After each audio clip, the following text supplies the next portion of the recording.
Morning Star was the first ever practice space we had. It was this tiny little storage unit. Morning Star.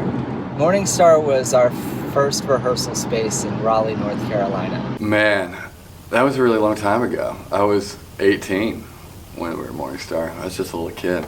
I remember the kindergarten nap mats. I remember Pat and I hanging these gym mats, like the kind of mat a kid would sleep on at a daycare, just all over these metal walls. It was this tiny little metal box, and we taped all these cheap pads to the walls, and we wrote and rehearsed there, and we spent every single night there. It's the beginning, the first box. I remember having so much fun just rocking out in this itty bitty amount of space, just loving it, every moment of it.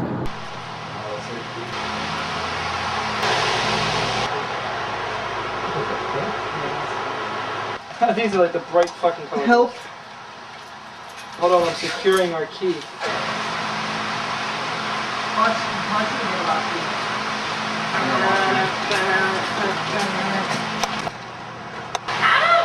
We're trying to block the door. Yeah, block the door. That's what it says. What happens if you block the door will break them? And look, you can see it's no kidding. What I'm gonna do? I'm gonna go to our space. I'm gonna play my guitar.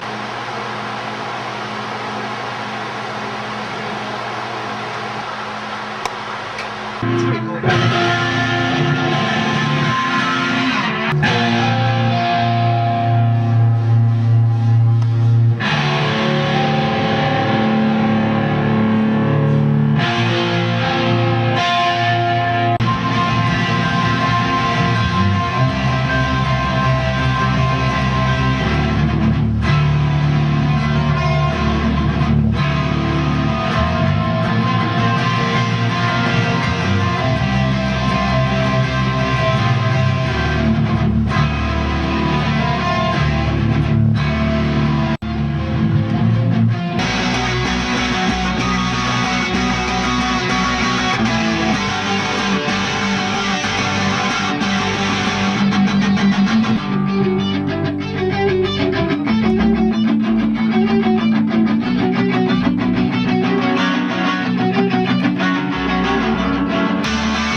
The bridge of that song for the last chorus and the verse of Goodbye Goodnight for Good are eerily similar. That's a nice camera you got there. That looks expensive. That looks real expensive. I like that.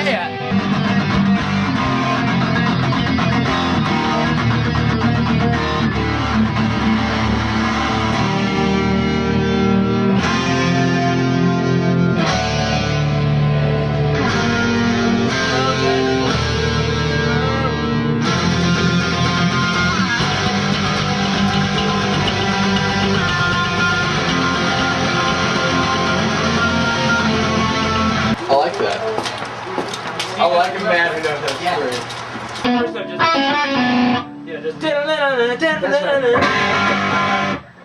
It's just to get the head straight.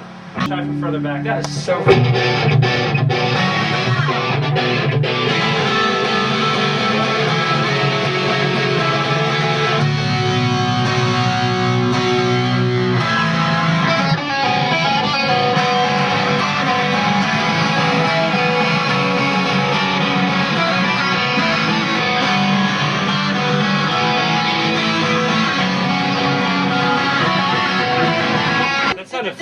It's oh man, I can't think of the song. That was a great portrayal of that song, by the way. Is somebody waiting for the pizza?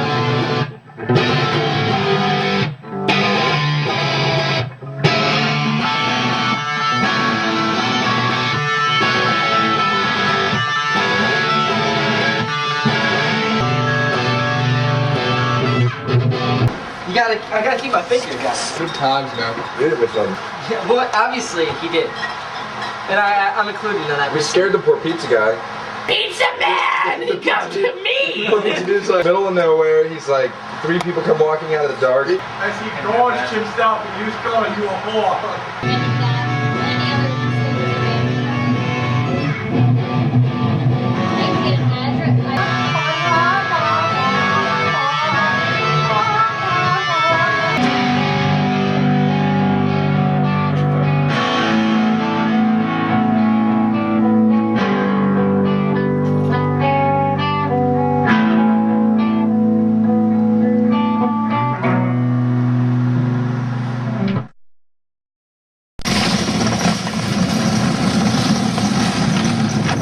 Crawl, human. Keep pushing me. Keep pushing me. That's right. Mortals.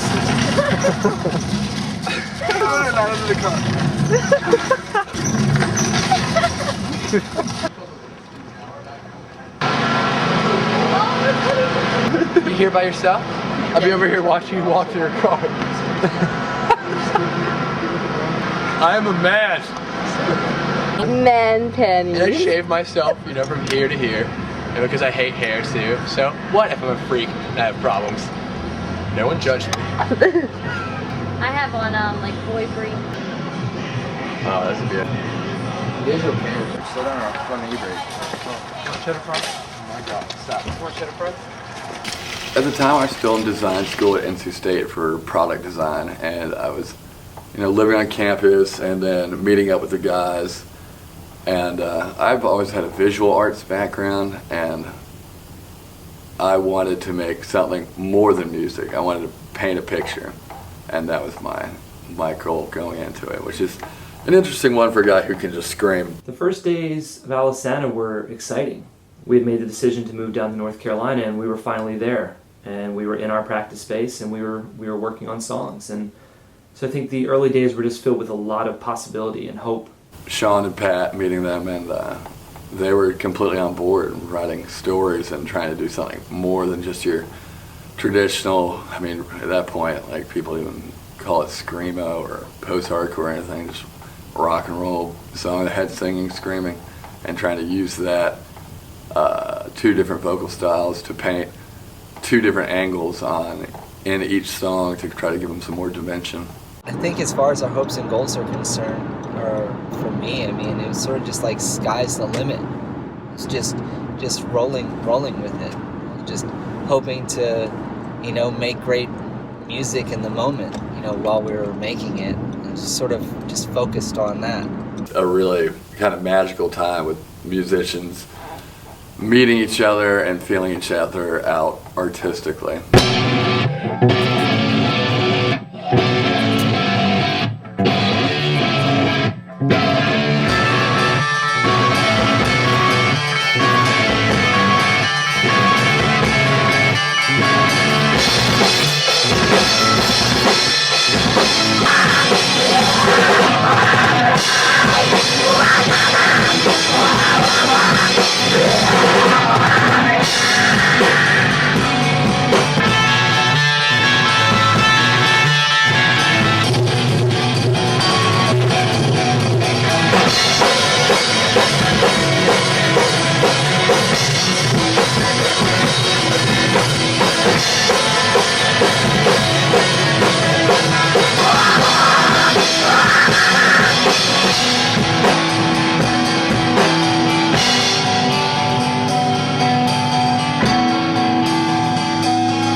Is that a or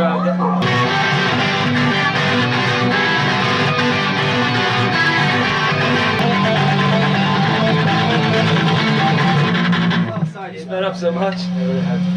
Oh, my ears are so sharp.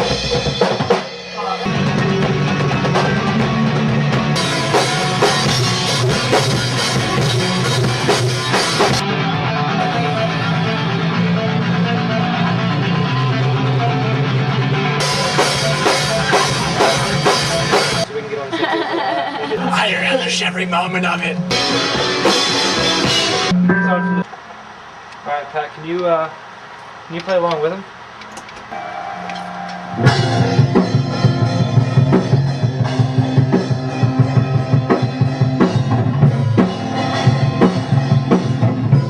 When you're doing that, you might want to turn the volume down on the PA because it's shooting back.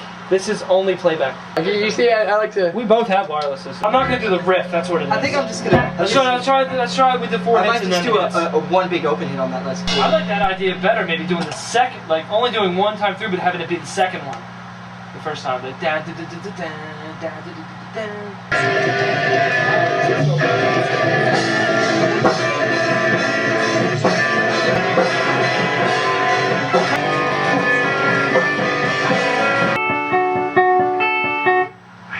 Yeah, that's perfect.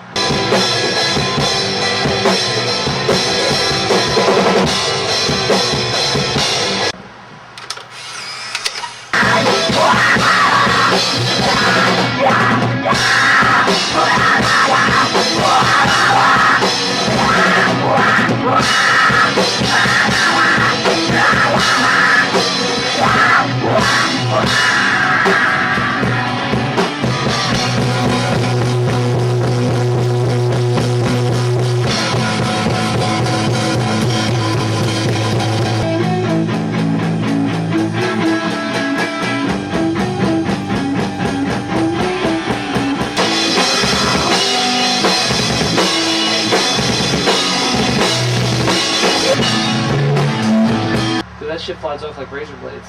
Don't hit that cymbal. Am I sitting on?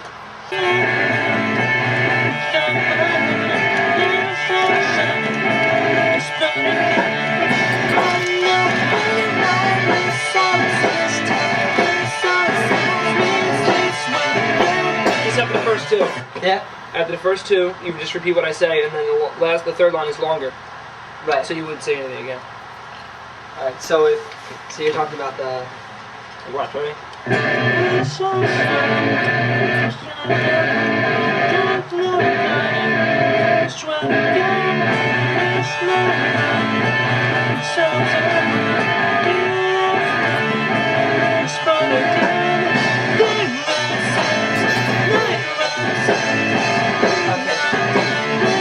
I got you. That's where they're gonna go.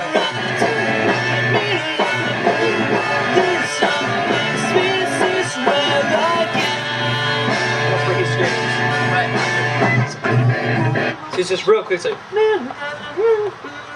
Right. Pat, I need you to be the wingman here. Are you at the marker?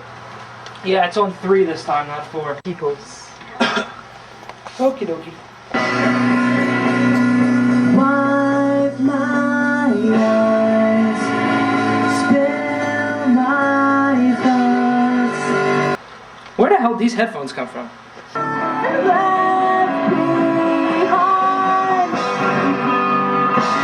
Left behind. Yeah, Eminem.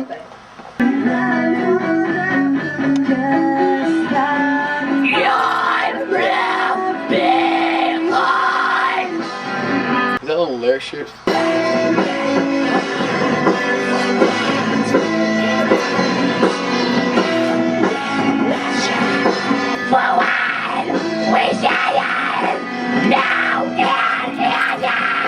Everybody's willing to stay as long as I'll look up 15 hours for later. What number? Gotcha. We're on locator 3. I need this to be more breathy and not so. I'm still kind of figuring out the part.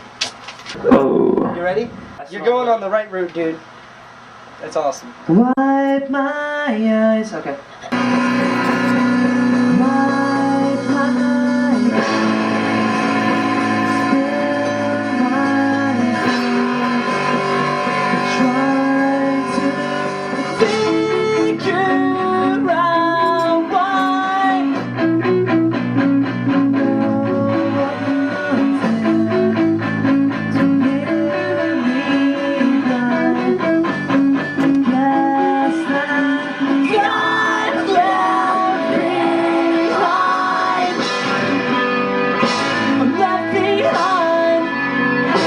Did you hit the locator and back again?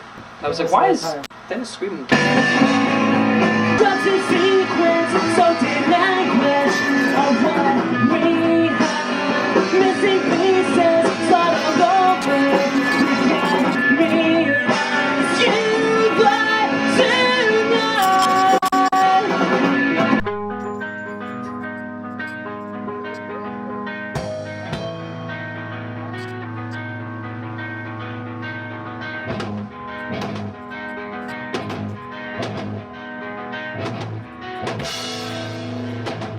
Too bad she doesn't have night vision, huh? We could. That would be cool. The difference between wanting and being able to, you know what I mean?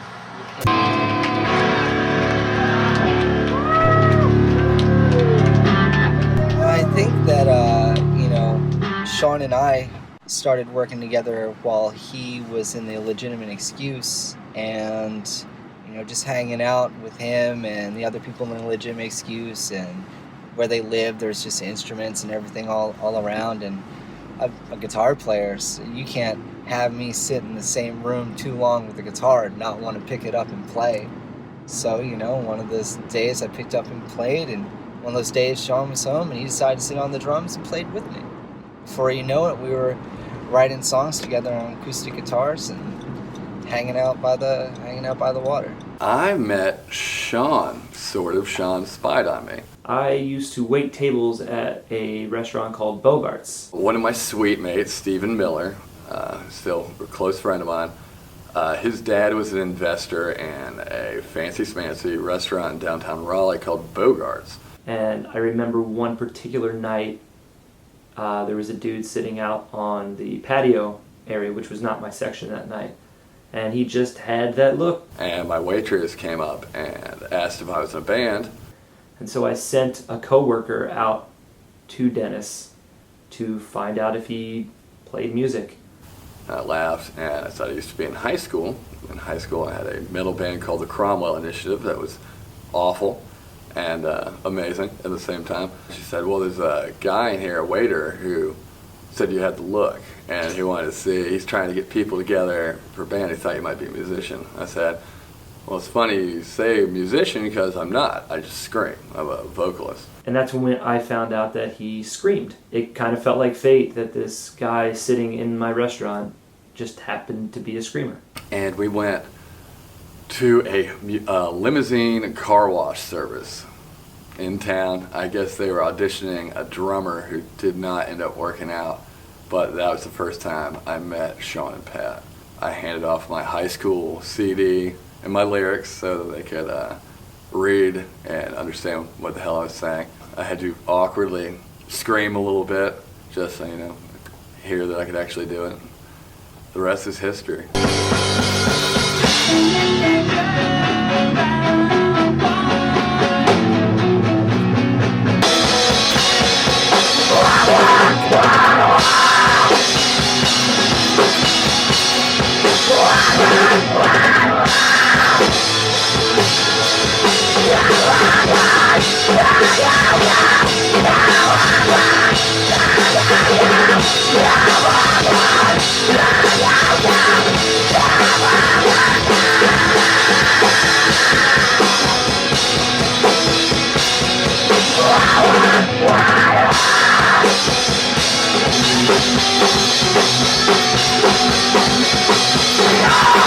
Yeah.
a pretty ending. I like this.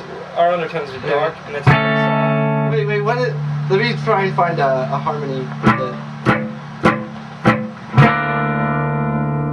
I like that. That's fine. That's dope. Last part of the chorus. That's just the last time through.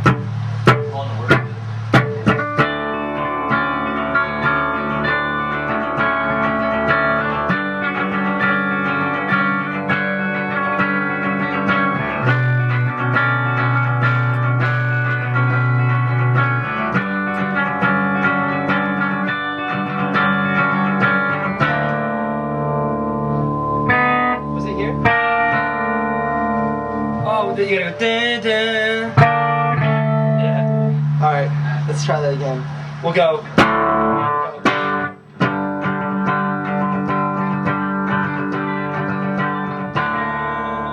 I wanted Alesana to be different.